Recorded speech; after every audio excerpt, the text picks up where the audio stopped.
Hello everyone, welcome back to the channel. My name is Marco and today we are continuing Jujutsu Kaisen Season 2 episode number 11. Last time around we had episode called Pandemonium and I have a feeling like real pandemonium is yet to begin. The atmosphere, the vibes, it's so ominous, but at the same time I kinda like it, right?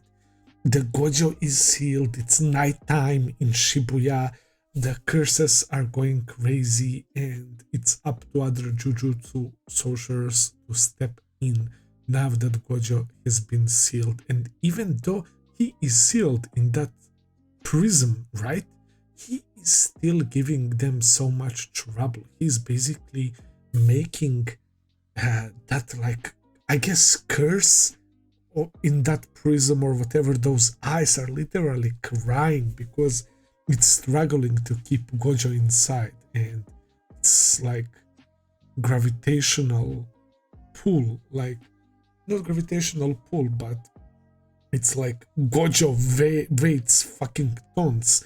They can't move him.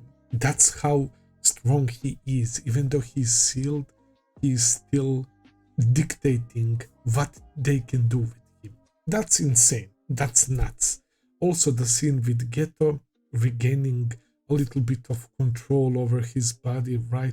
I guess that wouldn't work. It's only like, I guess, the reflex of his body because his brain is not there, but it sparked the interesting conversation between Mahito and Geto, right, about souls, because Mahito had a completely different like perspective of that. He's all about the soul being the core and that body is only forming around that core, but now you have that body moving without a soul, essentially. So it's interesting because Mahito still said that it might not be universal, which would mean that there are no rules to these powers, from curses and perhaps for people as well. Maybe what they believe in, their like strong beliefs, are going to manifest with their techniques, which makes the fights and some concepts really unpredictable, right? I kind of find that very interesting. And when it comes to Geto, he decides to stay there. We saw all the motives from these curses. Mahito wants to have fun. Now that Gojo is sealed, he's like, okay, maybe we don't even need Sukuna, right? We are enough on our own. He just wants to enjoy the thrill of battle, and Geto wanted to trap Gojo, I guess, because he told them that grabbing Sukuna is part plan B if they didn't manage to seal Gojo. So that's also something interesting. Then we have Jogo, who is plotting all this time, and now everyone is off to do something completely different, man. He wanted to get Sukuna, right? But Sukuna would probably exorcise them as well. As they said, it's very risky for the curses as well. And of course there is Joso, who just wants to avenge his brothers. I have a feeling that he really doesn't care that much about this whole operation. His eyes are glued on Yuji, man, so he will go after him, no doubt. Yuji shouted, the people heard, some people that are not on our side, perhaps. We saw that post-ending scene with the old lady and two more characters, which came out of nowhere. I wasn't expecting that, and I'm really curious about them because they are not curses. At least they seem like normal people, so I'm intrigued to see what's going on there. And yeah, we already had like some deaths, man. We had Mekamaru dying, and then we had in previous episode Ichiji getting stabbed multiple times by that blonde fucker who attacked Nobara and Utihime right when the student exchange event was taking place. So that character is on my fucking list, man. I hate those despicable characters that are doing the most pathetic and evil shit. That's like the worst combination. When there is somebody so evil and yet is such a coward, right? And it's picking on weak. I really can't stand those types of characters, bro.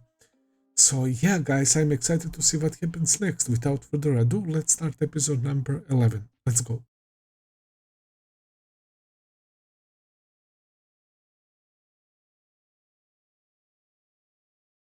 Another crazy episode, guys. And what a shitty luck for Ino. There was a red flag with that flashback and him talking about Nanami. He respects him so much. He only wanted to advance through his recommendation. And Nanami felt like maybe that he's not ready for that level, right? That could possibly endanger his life if he gets sent on more dangerous missions. And he was saying you should aim for like semi-first grade level, right? And he's so insistent on becoming the first grade sorcerer. He was saying when he's in a pinch, when he's at loss or whatever, he's always thinking to himself, what would Nanami do? So he really has a good relationship with him, it seems, man. And I really enjoyed his technique with those like 4 beasts. It's pretty freaking unique, man. And I like that homing like missile or whatever. And the grandson was protecting the grandma who was chanting something, and obviously that's the part of her technique, which is absurdly overpowered. If TOJI Zenin is able to use 100% of his power, of his speed, his techniques, that ability is busted. Yeah, you could go for the grandma, right? Somebody should take her out, and that would probably cancel the technique, but I'm not really sure at this point, man. But all I wanted to say is what a shit luck for Ino. He's definitely not surviving that, man. That one punch at first, but later on when he grabbed him and threw that flurry of punches, that was pretty much GG, and the blood splattering on the ground. Yikes. And they're so disgusting. They're humans, they're just evil. They just want to fuck shit up, man. Just like how in real life there are some like straight up psychos, lunatics who don't have any reasons for committing like some heinous shit, man, like mass murders and stuff. It's fucking insane. That was so fucking chilling to watch. That guy talking to that beheaded dude, right? And peeling skin off their faces, like what the hell is that shit? And they got shook because Gojo was born. Because Gojo was born, the curses started becoming stronger, right? Because they're trying to balance things out. Literally, because only because of Gojo. So Gojo, in a sense, got everyone exposed to more danger just because how strong he is and the stronger curses are appearing.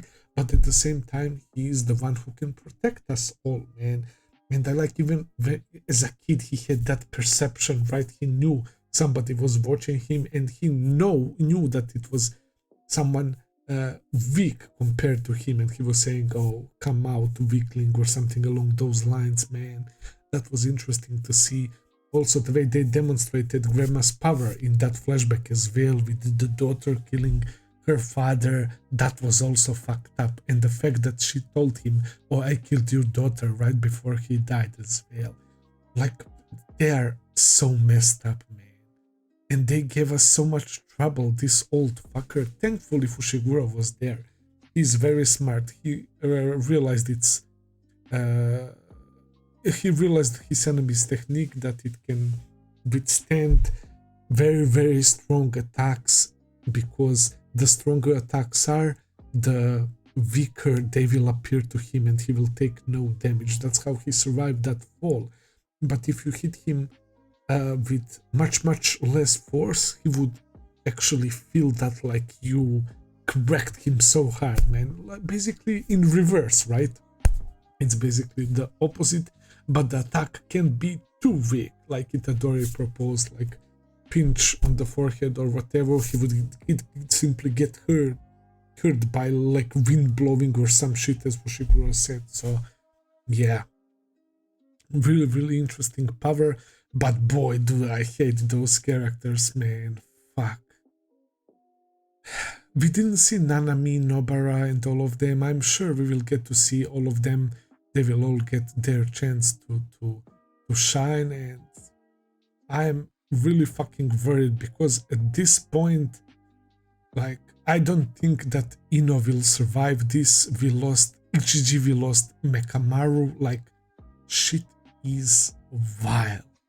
It's honestly vile. We didn't see those two girls who got saved by Geto. They were in last episode trying to get that brain fucker out for disrespecting Geto's body and all of that, but we didn't get to see them in this episode.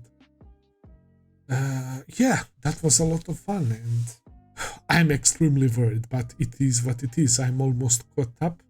I don't know how many episodes there are out, but judging by my Patreon's comments, it appears that I would be caught up next week. And I won't start new show yet until season 2 of Jujutsu Kaisen ends. So there will be one day of the week where I won't upload. So because I was usually uploading Jujutsu Kaisen twice a week, right, on Mondays and Tuesdays on Patreon. So yeah, I will wait for season 2 to end, and then I will make a poll for the new show after that. So yeah, that's all for today, guys. Thank you for watching. I hope that you enjoyed. If you did, please consider subscribing, leave a like, comment, all that good stuff. As always, check out my Patreon page if you want to see full and early reactions. I will be seeing you very soon with another video. Until then, take care and have a nice day. See ya, guys.